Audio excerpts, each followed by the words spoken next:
श्रीकांत भारती के पुत्र सत्यम भारतीय ने सिवान नगर परिषद उप सभापति का चुनाव लड़ने का पूरी तरह से मन बना लिया है। आज एक प्रेस कॉन्फ्रेंस में इसकी विधिवत रूप से घोषणा भी कर दी। इसके अलावा अपने पिता श्रीकांत भारती हत्याकांड पर भी जमकर बोला और कहा कि सिवान से भ्रष्टाचार से मुक्ति दिलाना पहली प्राथमिकता है। देखिए एक्सक्लूसिव खबर।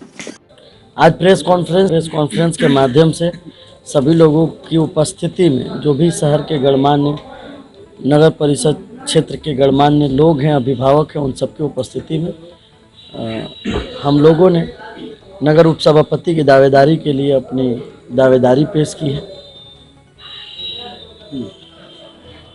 मेरा मानना है कि सबसे पहले बिहार सरकार को हम धन्यवाद ज्ञापित करते हैं, साधुवाद देते हैं, जिन्होंने आम जनमानस को यह मौका दिया कि वो पहली बार अपने बीच का, अपने शहर का, अपने क्षेत्र का नेता चुनेगी। चूँकि यह चुनाव पार्टी और दल से ऊपर है, तो सभी लोगों का स्नेह, सानिध्य, आशीर्वाद पाने के लिए हम अब निकलेंगे। दूसरी बात कि परिसीमन के दरमियान जो भी ग्रामीण क्षेत्र के लोग अब शहरी क्षेत्र में आ चुके हैं, उन सभी लोगों का अभिनंदन, वंदन और स्वागत मैं व्यक्तिगत तौर पर भी करना चाहता हूं और सभी लोगों से आग्रह करना चाहता हूं कि आइए हम सब लोग मिलकर स्वच्छ, सुंदर और सपनों का सिवान सजाएं, संवारें। देखा जाए तो और भी कई लोग दावेदार हैं सभापति के लिए। एक समीकरण की आप बात कर रहे थे, क्यों लगता है कि आपको लोग उपसभापति के पद पे सुशोभित करेंगे? देखिए, बड़ा जो लोग हैं ना, मैंने कहने का मतलब है कि जो लोग हाइट वाइट में बड़ा है, दहिया से मजबूत है, बरियार है, तो वो बड़का चुनाव लड़ रहा है सभापति वाला। हमको लगा देह हाथ से छोट है, कद काठी से छोट है, उम्र अनुभव में छोट है, तो हम छोटका लड़ रहे हैं। जनता के बीच जाएंगे, पिताजी के नाम पे अपने किए गए कामों के आधार पर उनसे स्नेह, सानिध्य, वोट, समर्थन, सहयोग की अपील करेंगे। जनता तो आपको 5 साल का चुनाव जिताकर टाइम दे चुकी थी, अभी भी आप वर्तमान में पार्षद के रूप में सम्मिलित हैं, उसके बारे में क्या कुछ कहिएगा? हमारे कार्यकाल के बारे में मुझसे बेहतर जब आप रिपोर्ट कार्ड की बात करेंगे तो मुझे लगता है कि हमारे कार्यकाल के बारे में मुझसे बेहतर जो है हमारी आम जनमानस, मेरे क्षेत्र की जनता आपको जवाब देगी। क्या करना चाहते हैं सिवान के लिए? सिवान के लिए जो अभी तक एक ट्रेडिशनल सिवान होते आया, मुझे लगता है कि जब युवाओं ने हुंकार भरने का कार्य किया है, युवाओं का साथ मिलेगा तो निश्चित तौर पर सिवान को एक अलग दिशा और दशा देने का प्रयास करेंगे। सिवान को भी उन बड़े शहरों की दौड़ के रेस में आगे ले आने का प्रयास करेंगे, जद्दोजहद करेंगे, जिससे सिवान अभी तक वंचित था। खास तौर पे आपके पिताजी श्रीकांत भारतीय काफ़ी जुझारू नेता थे, बीच में उनकी हत्या भी हो गई। आप क्या कहेंगे? लगता है कि जिस तरह से मान सम्मान आपकी मम्मी को देने की बात हुई थी, बहुत पहले भी भाजपा ने भी वादा किया, कई पार्टियां भी आपके पास आई थी, लगता है कि उनके सपनों को पूरा करने का अब समय आया है। सिवान को जो सुखमय और शांति और सुकून देने का जो उनका सपना था। देखिए, नेताओं ने मान सम्मान दिया या ना दिया ये विषय नहीं है। विषय ये है कि आम जनमानस ने पिताजी की हत्या के बाद मुझे अपने सर आंखों पे बैठाया, यही मेरी अपनी उपलब्धि है। और मुझे लगता है कि इसी के भरोसे मैं इतनी बड़ी लड़ाई का आगाज़ कर रहा हूँ, शंखनाद कर रहा हूँ।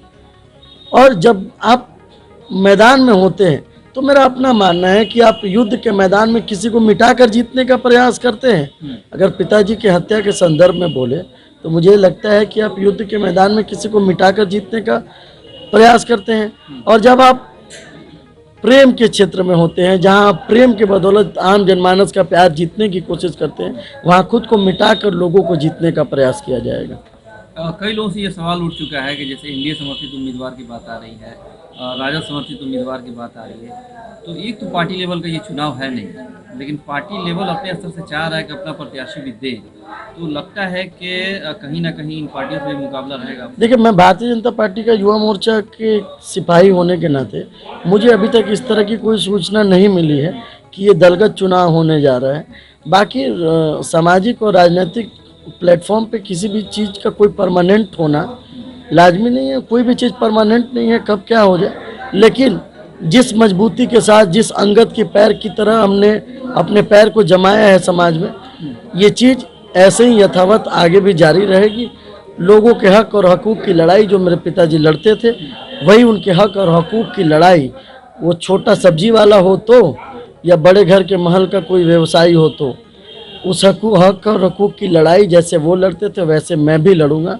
और इन सब को मिलाकर, समेट कर, सहेज कर सिवान को एक अलग दिशा और दशा देने का प्रयास करें। सिवान के मुख्य बाजार में प्रधान होटल के कॉम्प्लेक्स में सिवान के बड़े व्यवसायियों ने, व्यापारियों ने आज आपका समर्थन किया, सपोर्ट किया और उन्होंने साफ तौर पे कहा कि वो आपके साथ हैं। तो लग रहा है कि एक मजबूती मिली है आपको। मैं आपके प्रश्न को थोड़ा सा संशोधित करूंगा। सभी समाज के व्यवसायी थे, छोटे से लेकर बड़ा, और मुझे लगता है कि सबसे बड़ी जाति जो है वो आदमी की है, मानव की है।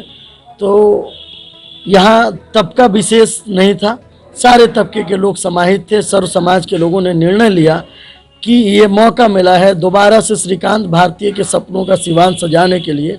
उन्होंने मुझे स्थापित करने का जो मन बनाया है, मैं उनको आपके चैनल के माध्यम से धन्यवाद, आभार, वंदन और अभिनंदन ज्ञापित करना चाहता हूँ।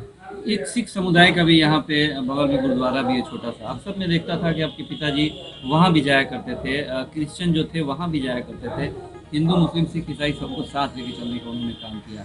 लगता है कि ये पूरा तबका आपके साथ है। निश्चित तौर पर आज उस समुदाय के भी लोग हमारे साथ आए थे। कई मेरे दोस्त हैं जो मेरे व्यक्तिगत दोस्त हैं, वो लोग भी आए थे। और देखिए, जब आप समाज में बदलाव की बात करते हैं ना, तो ये निश्चित तौर पर ये चीज़ तय होनी चाहिए कि समाज के हर लोगों की हिस्सेदारी हो, तभी आप किसी भी तरह की कोई बदलाव का प्रयास कर सकते हैं और उसमें सफलता पा सकते हैं। यदि किसी भी व्यक्ति को आप उससे वंचित करते हैं, उस बदलाव की लड़ाई से, उस बदलाव के प्रयास से, तो आप उस चीज़ में सफल नहीं हो पाएंगे, ऐसा मेरा मानना है। आप तो पुराने पार्षद हैं, आपकी माँ भी पार्षद थी, पिताजी सक्रिय रहे हैं, और जिस तरह से एक दौर आपने देखा 15 सालों का नगर परिषद का, भ्रष्टाचार का दौर रहा, कई सारे FIR दर्ज हुए, अभी भी कई मामले हाईकोर्ट में चल रहे हैं, स्थानीय प्रशासन भी जांच कर रहा है, नगर परिषद की कई फाइलें जलाकर राख कर दी जाती हैं, कुछ लोगों पे कार्रवाई होती है। लगता है कि भ्रष्टाचार के दलदल में नगर परिषद वर्षों से डूबा हुआ है और कोई स्थानीय नेता इस पर कोई भी एक्शन नहीं लेता है, काम नहीं करता है। देखिए, भ्रष्टाचार के दलदल में डूबे रहने के कारण ही बिहार सरकार ने ये अब लोगों को मौका दिया कि अब पार्षद, सभापति और उपसभापति का चुनाव नहीं करेंगे। ये चाबी सीधे जनता के हाथ में सौंप दी गई है कि वो अब अपना नेता चुने जो ऊर्जावान हो, युवा हो, क्षमतावान हो, जो सभी लोगों को साथ समेट के सभी के मान सम्मान और मर्यादाओं का ख्याल रखते हुए सिवान को उस रेस में आगे दौड़ाए जो बड़े बड़े मेट्रोपॉलिटन सिटीज जिस रेस में हैं। आप तो वर्तमान पार्षद भी हैं। विशेष रूप से जिस तरह से जमीन घोटाला हुआ, स्टैंड घोटाले की भी बात कही जाती है, जिस तरह से कलेक्शन की बात हुई, उसमें पारदर्शिता नहीं रहती है, डस्टबिन घोटाला, लाइट घोटाला, कई मामले जो FIR दर्ज हैं।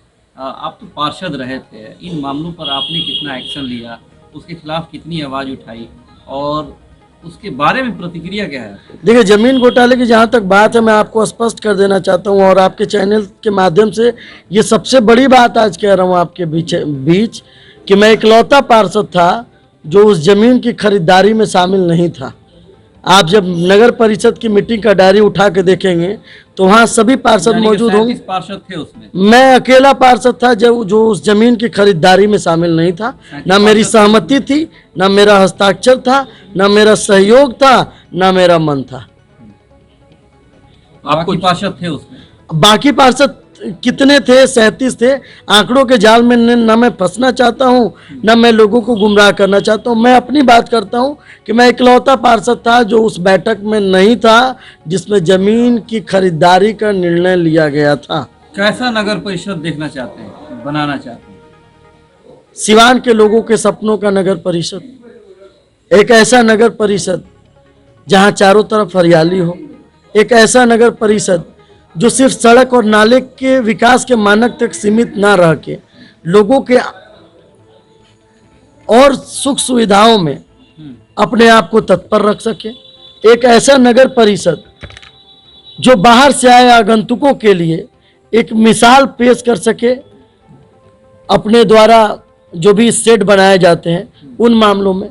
एक ऐसा नगर परिषद जहां तमाम जो पशुएं हैं जो रोड पर चल रहे होते हैं उनके लिए अलग व्यवस्था में एक मिसाल बन सके, ताकि उन पशुओं की वजह से शहर में कचरा का जो अंबार इधर उधर बिखरने के जो चांसेस होते हैं वो ना रहे। एक ऐसा नगर परिषद जिसमें हर सिवान का नागरिक अपने आप को गर्व से सिवान का नागरिक कह सके कि हाँ, मैं एक सफल नगर परिषद क्षेत्र का एक नागरिक हूँ।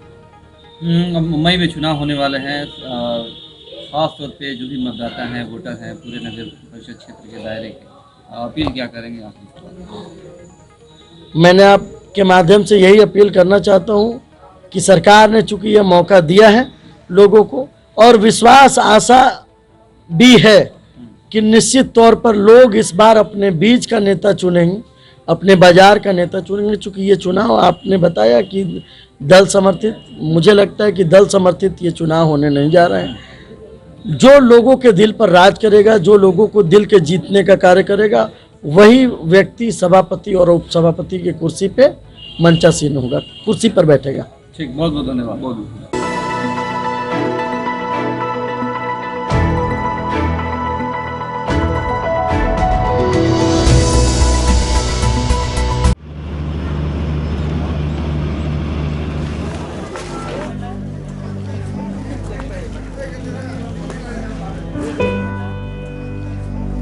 हेलो, हाँ मम्मी जी, मैं पहुंच तो गई पर यहाँ पे गाड़ी वाड़ी कुछ भी नहीं है। मैं जाऊंगी कैसे? इतनी रात हो रही है, अभी मुझे टेंशन भी हो, परेशान भी हो रही हूँ मैं। कम से कम एक भी गाड़ी तो मिल जाए, सेफ्टी की भी तो बात होती है ना मम्मी। इसीलिए मैं गाँव नहीं आना चाहती हूँ। कम से कम शहर में तो अभी तक एक कैब बुक करके घर भी पहुँच जाती। पता नहीं, आपको तो आपकी गाँव ही पसंद है। पता नहीं इस जन्म में इस गांव में कभी ऑनलाइन कैब बुकिंग की फैसिलिटी आएगी भी या नहीं, समझ में नहीं आती। शहरों को शहरों से सबने जोड़ा, पर हमारे गांव को सबने छोड़ा। हौसला हमारा टूटेगा नहीं, गांव हमारा छूटेगा नहीं। आ गया है गो बेबी गो। प्ले स्टोर में जाए, डाउनलोड करें गो बेबी गो और सेवाएं लें। अगर आपको रहना है स्वच्छ और स्वस्थ और भगाना है कोरोना वायरस, तो आज ही अपनाइए क्लीन किंग का कॉम्बो पैक ऑफर सिर्फ 210 रुपए में। ये बचाए आपको कोरोना वायरस के साथ सभी प्रकार की गंदगी से और रखे आपके घर, बाथरूम, बर्तन और हाथों को बिल्कुल साफ और स्वच्छ। ये 320 रुपए वाला प्रोडक्ट आपको मिलेंगे सिर्फ 210 रुपए में, जिसमें आपको मिलेगा एक हैंड वॉश, एक टॉयलेट क्लीनर, एक बर्तन धोने वाला लिक्विड और 1 लीटर फिनाइल। ये चारों प्रोडक्ट मिलेंगे कॉम्बो ऑफर में, वो भी सिर्फ 210 रुपए में। ये ऑफर सिर्फ सीमित समय के लिए ही है, तो ऑफर का लाभ जल्द से जल्द उठाइए। क्लीन किंग के ये प्रोडक्ट होलसेल और खुदरा रेट में भी उपलब्ध है। प्रोडक्ट खरीदने और हमसे जुड़ने के लिए संपर्क करें तरवारा बाजार, बसंतपुर रोड, मिश्रा पुस्तक के ठीक सामने, बाबा रेडीमेड के बगल में, प्रोप्राइटर फिरोज खान। हमारा कॉन्टेक्ट नंबर है 7543842786।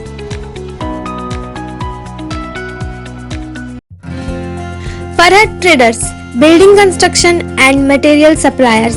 हमारा पता है सिसवन ढाला, नजदीक बस स्टैंड, सिवान। हमारे यहाँ बालू, सीमेंट, ईट, छड़, गिट्टी एवं बिल्डिंग कंस्ट्रक्शन के सभी सामान उचित मूल्य पर उपलब्ध है। साथ ही सभी कंपनियों के सीमेंट, गिट्टी के अलग अलग वैरायटी, इसके अलावा छड़ में Jindal diamond, Jindal panther, captain TMT, Tata steel एवं सभी कंपनी के छड़ उपलब्ध हैं। साथ ही वाटर प्रूफिंग में डॉक्टर फिक्सिट एवं रॉड रिंग सभी साइज में रेडीमेड उपलब्ध हैं। तो देर किस बात की, अगर आप भी चाहते हैं एक ही छत के नीचे बिल्डिंग मटेरियल के सभी सामान उचित मूल्य पर, तो चले आइए फरहत ट्रेडर्स में और लीजिए अपने मनपसंद सभी कंपनियों के सामान। हमारा पता है फरहत ट्रेडर्स, सिसवन ढाला, नजदीक बस स्टैंड, सिवान। हमारा कॉन्टेक्ट नंबर है 7717756586 एंड 9006488822।